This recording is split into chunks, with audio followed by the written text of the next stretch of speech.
எல்லாருக்கும் வணக்கம். ஆஹ் கடந்த ஒரு லைஃப்ல மிக முக்கியமான மனிதர்கள் அப்படின்னா மாதா, பிதா, குரு, தெய்வம் அதெல்லாம் சொல்லுவாங்க. நான் ரெண்டு விஷயம் ரொம்ப மதிக்கிறேன். சினிமா ரொம்ப பேஷனேட்டடாக அதை பார்க்கறதுக்கு கற்றுக் கொடுத்தவர் என்னுடைய குருநாதர் மிஷ்கின் சார். அதை சிறப்பாக கொண்டு போய் மக்களிடம் சேர்க்கறது பத்திரிகையாளர்கள். ஸோ நீங்கள்லாம் என்னுடைய ஃபேமிலி. டெவில் ஏன்னா சவரக்கத்தின்னு ஒரு படத்தை இன்னைக்கும் சவரக்கத்தியோடைய டைரக்டர் அப்படின்னு ஒரு ஒரு பெருமையாக இருக்கிறதுக்கு காரணம் பத்திரிகையாளர்கள் தான். ரொம்ப நன்றி அதுக்கு. இந்த டெவில் படம் ஆஃப்டர் சவரகத்திக்கு அப்புறம் ரொம்ப வருஷம் கழிச்சு இந்த படம் பண்ணுறேன். சவரகத்திக்கு அப்புறம் ஒரு அதுக்கப்புறம் ஃபைனான்ஷியலாக நிறையா எனக்கு மிஷ்கின் அண்ணா எனக்கு எப்பயுமே என்னோட குருநாதர் ஹெல்ப் பண்ணிக்கிட்டே இருப்பார். அவரோட படங்களில் நான் போய் வேலை செய்வேன். அவர் படம் இல்லைன்னா வேறு யார்கிட்ட போய் வேலை செய்வேன். ஸோ வேலை செஞ்சுட்டு இருக்கணும், சினிமாவில் இருந்துக்கிட்டே இருக்கணும். அதுதான் என்னுடைய இது. வேறு தொழில் எனக்கு தெரியாது, எனக்கு பிடிக்கவும் இல்லை வேறு தொழிலில் போகிறதுக்கு. ரொம்ப வருடங்களுக்கு அப்புறம் இந்த டெவில் படத்தை நான் ஆரம்பித்தேன். இந்த குவாரண்டைன் டைமில் கிட்டத்தட்ட 2 வருஷம் ஒரு வீட்டுக்குள்ளேயே எல்லாரையும் அந்த நோய் பூட்டி வச்சிருச்சு. கிட்டத்தட்ட ஒரு ஒரு சிறைவாசம் மாதிரி தான் எல்லாருமே இருந்தோம். ஸோ அப்போ நிறைய புத்தகங்கள் படிக்கிறதுக்கு எனக்கு இருந்தது. ஸோ அப்போ எனக்கு ஒரு அடுத்த படம் என்ன பண்ணலான்ற ஒரு இது, ஒரு மர்டர் மிஸ்ட்ரி பண்ணலாம், ஒரு ரூம் மர்டர் மிஸ்ட்ரி பண்ணலாம் அப்படின்ற எனக்கு ஒரு இது. அது வேற ஒரு புக்கு எனக்கு பனுரமா அப்படின்ற ஒரு புக்கு அது எனக்கு ஒரு ஒரு ஊக்கம் கொடுத்தது. எனக்கு அந்த புக்கு மிஷ்கின் சார் தான் எனக்கு வாங்கி தந்தார் லேண்ட்மார்க்கில். ஸோ அந்த புக்கு படித்தோன்னா எனக்கு ஒரு வீட்டுக்குள்ளே ஒரு மர்டர் நடக்குது, அதை எப்படி சால்வ் பண்ணலாம் அப்படின்னா அது ஒரு ஃபிக்ஷன். அது ரொம்ப அருமையாக இருக்கும். அது ஒரு சீட் எஜ்ஜில் எப்பயுமே, ஏன்னா த்ரில்லர் எப்பயுமே எல்லாருக்கும் ரொம்ப பிடிக்கும், அது அட்ராக்ட் பண்ணும். ஸோ அப்போ டெவில் நம்ம இந்த படம் அதை இப்போ அந்த படம் கொஞ்சம் ஒரு அந்நியமாக இருந்தது. சரி ஓகே வேற என்ன நம்ம பண்ணலாம் அப்படின்னு சொல்லிட்டு என்னுடைய தேடுதல் அப்படியே இது பண்ணிக்கிட்டு இருக்கும்போது யதார்த்தமாக தேவி பாரதியுடைய கதையை நான் ஒளிக்கு பிறகு இருளுக்கப்படன்னு ஒரு கதையை படித்தேன். அவர் இப்போ 2024 சாகித்ய அகாடமி அவர் விருது வழங்குறாங்க. அவர் மிகப்பெரிய ஒரு ரைட்டர். அந்த புக்கெல்லாம் பிடிச்சிக்கிட்டே இருக்கும்போது அப்போ அவர் என்ன சொல்ல வராரு, இந்த சமூகத்துக்கு என்ன சொல்ல வர்றாரு. ஏன்னா ஒரு ஒரு ஒரு ஒரு ஆர்டிஸ்ட், எனி கலைஞர்கள் என்ன சொல்லுவாங்கன்னா சமூகத்தை மேம்படுத்திக்கிட்டே இருப்பாங்க, சிந்திக்க வச்சிருவாங்க சமூகத்தை. ஸோ அப்போ தேவபாரதியோட புக்கு என்னை கொஞ்சம் ஆழமாக சிந்திக்க வச்சுது. ஏன்னா ஆழமாக சிந்திக்க வச்சதுக்கு ரீசன் என்னென்னா குவாரண்டைன் டைமு, எங்கேயுமே போக முடியாது, அடுத்த வேலைகள் என்னென்ன சிந்திக்க தெரியாது, நீ வீட்டில் தான் கிடக்கணும். பாட்டில் இருந்தால் பாட்டில் அடிக்கலாம், சாரி இல்லைன்னா புத்தகம் படிக்கலாம். ஸோ இதை தான் பண்ண முடியும். அப்போ எனக்கு அதில் ஒரு கதை ரொம்ப அருமையாக கிடச்சி, இது ஏன் பண்ணக்கூடாது அப்படின்னு. அப்புறம் கிட்டத்தட்ட அது ஒரு வருஷம் அப்படியே மனசுக்குள்ள அப்படியே ஓட்டிக்கிட்டே இருக்கும்போது அப்போ திடீர்னு ஒரு நாள் ஞானசேகர் ஒரு நாள் ஃபோன் பண்ணி, என்ன சார் ஏதாவது படம் கடம் பண்ணலாமா, கதை வச்சிருக்கீங்களா அப்படின்னு கேட்கும்போது, இல்லைங்க ஒரு கதை வச்சிருக்கேன், பேர் என்ன அப்படின்னு. டெவில். அட்டகாசம் சார், ஹிட்டு சார் படம் அப்படின்னாரு. சரி ஓகே அப்படின்னு சொல்லிட்டு அப்புறம் ஏதோ ஒரு இது பண்ணும்போது அதுக்கப்புறம் ஒரு போஸ்டர் ரெடி பண்ணி அவர்கிட்ட காமிச்சேன். என்ன சார் கதை, இல்லைங்க கதை சொல்கிறேங்க, இந்த கதையை சொன்னால் உங்களுக்கு தெரியாது, அதுக்கு கொஞ்சம் ஒர்க் இருக்குது அப்படின்னு சொன்னேன். அப்புறம் மிஷ்கின் சார்கிட்ட சொன்னேன், என்னடா அடுத்து பண்ண போகிறேன்னா, அந்த மாதிரி தேவிபருடைய கதையை பண்ண தப்பிச்சிட்டேன் நான் ஸோ அவர் புத்தகம் ரொம்ப பிடிக்கும் அவருக்கு. ஸோ என்ன லைன்னு சொன்னால் லைனை இது பண்ணார்.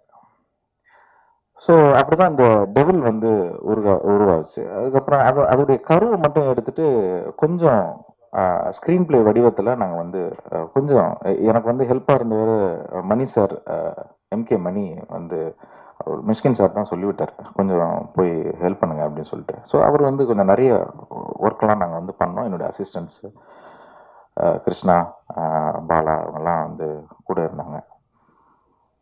ஸோ இந்த கதை இப்படியே பண்ணிக்கிட்டு இருக்கும்போது அதோடைய டெத் இன்னும் போக போக இன்னும் ரொம்ப நல்ல நல்ல கதையாக மாறுறதுக்கு நல்ல டைம் இருந்தது அதுக்கு. ஸோ மிக முக்கியமான ஒரு விஷயம் என்னன்னா, நான் வந்து மிஷ்கின் சார்கிட்ட இருந்து இவ்வளோ நாள் வந்து கற்றுக்கிட்ட ஒரு இது என்னன்னா, ஒரு சினிமா என்ன ஒரு மனிதனை பண்ணுது. இப்போ கேளடி கண்மணியில் வந்து பார்த்தீங்கன்னா, அந்த அம்மா இறந்து போயிடுவாங்க. அப்பா அந்த குழந்தைய வச்சு வளர்த்துக்கிட்டே இருப்பாரு. அந்த அம்மா எப்பயுமே அம்மாவை கேட்டுக்கிட்டே இருக்கும். அந்த அம்மாவுடைய காத்து வந்து ஒரு தலகாணிக்குள்ள இருக்கும். திடீர்னு ஒரு அம்மா வருவாங்க, ஒரு டீச்சர் உள்ள வந்து அவரோட பழகி என்ன பண்ணுவாங்க, காத்து ரொம்ப கம்மியா இருக்கு அப்படின்னு சொல்லிட்டு அந்த தலகாணியோட காத்து பிடுங்கிடுவாங்க. அது தாங்க முடியாது அந்த குழந்தைக்கு. அப்புறம் வந்து பாத்தீங்கன்னா மிக முக்கியமானது வந்து நந்தலாலா. ஒரு மனப்பிறழ்வு இருக்கிறவன் ஒரு குழந்தைய கூட்டிட்டு எங்கேயோ ஊருக்கு தாண்டி போய்கிட்டே இருப்பான். எதுக்கு போறான்னா, இந்த குழந்தை வந்து அவங்க அம்மாவை பார்க்கணுன்ற ஒரு ஆசை. கரெக்டா ஒரு ஒரு மிட் பாயிண்ட்ல வந்து அவங்க அம்மாவை கண்டுபிடிச்சிருவாங்கன்ற ஒரு ஆடியன்ஸ்க்குலாம் வந்து ஒரு பெரிய ஒரு இதா இருக்கும். பட் உள்ள போனோன்னு அந்த அம்மா என்ன சொல்லும், தயவு செஞ்சு இந்த இந்த குழந்தைய என்கிட்ட காமிச்சிடாத, இந்த குழந்தைய எங்கேயாவது விட்டு போயிடு அப்படின்னு. அந்த மனப்பிறளவு அடைஞ்ச ஒரு ஆளு இவ என்ன பண்ண போறான்ற ஒரு அறையும் அந்த அம்மாவை. நான் மனப்பிறளவே இருந்துடுறேன், இந்த மாதிரி ஒரு மக்களை பார்க்கறதுக்கு நான் வந்து செத்தே போகலாம், இல்லைன்னா வந்து அப்படியே நான் ஆஸ்பத்திரிக்கே திரும்பி போயிடலான்ற ஒரு இது. அப்புறம் மிக முக்கியமான ஒரு விஷயம் வந்து ஃபாசில் சாரோட படம் பூவே பூச்சிடுவால, ஒரு பாட்டி மனப்பிறகு அடைஞ்சு என்னை விட்டு தனியா போயிட்டாங்க, இவ்வளவு பெரிய வீட்டுல அனாதையா நான் கிடக்குறேன். ஆனா அந்த பெல்லை வந்து நான் வந்து எப்பயாவது நான் வச்சுட்டு இருப்பேன். அங்க இருக்கிற சின்ன பசங்கள்லாம் வந்து பெல்லை அடிச்சு அடிச்சு அந்த பாட்டியை வந்து தொல்லை பண்ணிக்கிட்டே இருக்கும். ஒருத்தன் கேட்பேன், ஏங்க அந்த பெல்லை பிடிங்கி வீட்டில தான் வைக்கலாமே, எதுக்கு? இல்ல இல்ல, அந்த பெல் ஒரு இதுக்காக வச்சிருக்கேன், எப்பயாவது யாராவது என்னுடைய சொந்தக்காரங்க வந்து அடிப்பாங்க, எனக்கு தெரிஞ்சவங்க வந்து அடிப்பாங்கன்ற ஒரு நம்பிக்கை அந்த பாட்டிக்கு இருக்கும். ஒரு நாள் வந்து அவங்க பேத்தி வந்து அடிச்சிருவான்.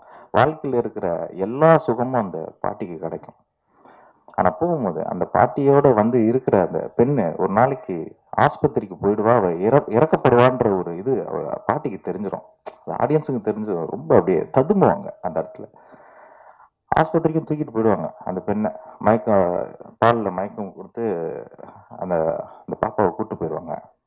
அந்த பாட்டி வந்து அந்த படம் முடியும் போது அந்த பெல்லை எடுத்து மறுபடியும் மாட்டுவாங்க, அந்த படம் முடியும். ஸோ ஒரு ஒரு ஒரு இயக்குனராக சரி, ஒரு ஒரு கதையாசிரியராக இருந்தாலும் சரி, ஒரு கவிதை இது என்ன சொல்றாங்க அப்படின்னா, ஒரு ஊக்கம். கண்டிப்பா அந்த படம் நீ வந்து அந்த படத்தை பார்த்து முடிச்ச உடனே உனக்கு வந்து ஒரு கிளாரிட்டி வரணும்.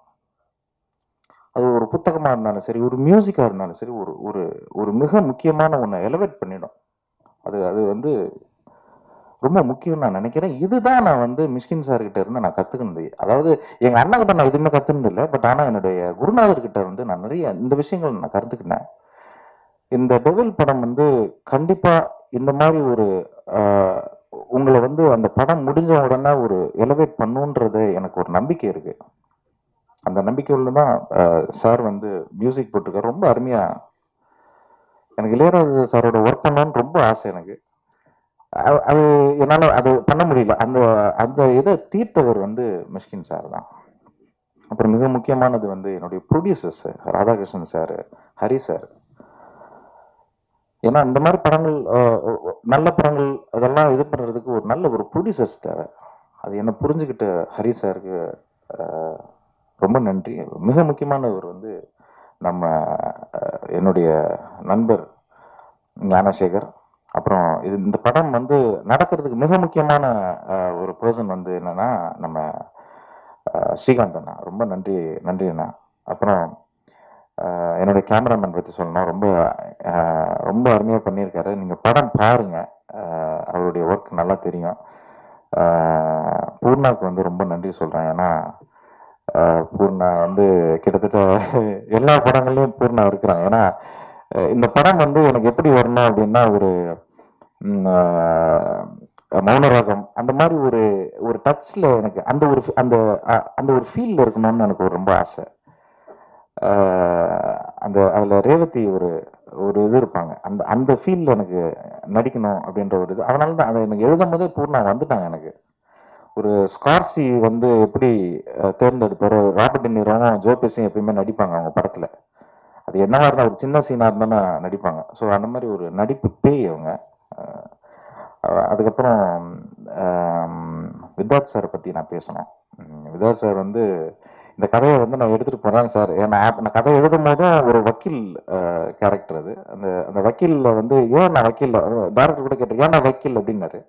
ஸோ அந்த கதை எழுதி முடிச்சோன்னு எனக்கு வந்துச்சுன்னா, அந்த வக்கீலை பற்றியான ஒரு கதை, லாயர் பற்றியான ஒரு கதை, அவன் ஒரு அப்பர் கிளாஸான ஒரு பர்சன். அவன் பென்ஸு எப்பயுமே வந்து நல்ல ட்ரெஸ் பண்ணுவான், நல்ல சென்ட் பர்ஃப்யூம் போடுவான், எல்லாம் இது பண்ணுவான். பட் ஆனால் அவன் வந்து அவனோட மனசில் வந்து அவன் நீதியை வந்து வச்சிருக்கான். ஆனால் அப்படின்னா அந்த நீதி வந்து அங்கே தவறப்படுகிறது.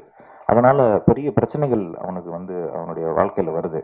ஸோ இதுதான் படம். ஸோ அவருக்கு ரொம்ப தேங்க்ஸ் பண்ணிக்கிறேன், வித்தார்த் சாருக்கு. ரொம்ப நல்லா பண்ணியிருக்காரு. அவர் என்னன்னா, நான் நல்லா நடிச்சேன்னு சொல்றாரு, அது இல்லை, அவர் தியேட்டர் ஆர்டிஸ்ட். அவருக்கு தெரியும். அது வந்து ரொம்ப ஹம்பிளாக அதை வந்து சொல்றாரு. அப்புறம் நான் அருணை சொல்லணும். அருணும் வந்து நல்ல சூப்பராக ஒர்க் பண்ணிட்டார் இந்த படத்தில். ரொம்ப தேங்க்ஸ். ரொம்ப ஒரு சாமிங்கான ஒரு பர்சன், நல்ல எனர்ஜெட்டிக்கான ஒரு பர்சன்னு. ஸோ படம் நல்லா வந்திருக்கு. என்னுடைய ஆர்ட் டைரக்டருக்கு, அப்புறம் என்னுடைய எடிட்டருக்கு நான் வந்து ரொம்ப நன்றி சொல்லிக்கிறேன். மறுபடியும் இந்த படத்துக்கு உதவியாக இருந்த ராதாகிருஷ்ணன் சார், அப்புறம் ஹரி சாருக்கு என்னுடைய நன்றி. இன்னைக்கு வரைக்கும் பயங்கரமாக சப்போர்ட் பண்ணுறாங்க 2 பேரும். ஸோ இந்த படம் நல்லா பண்ணியிருக்கேன், நல்லா வரும். Thank you so much. தேங்க்யூ.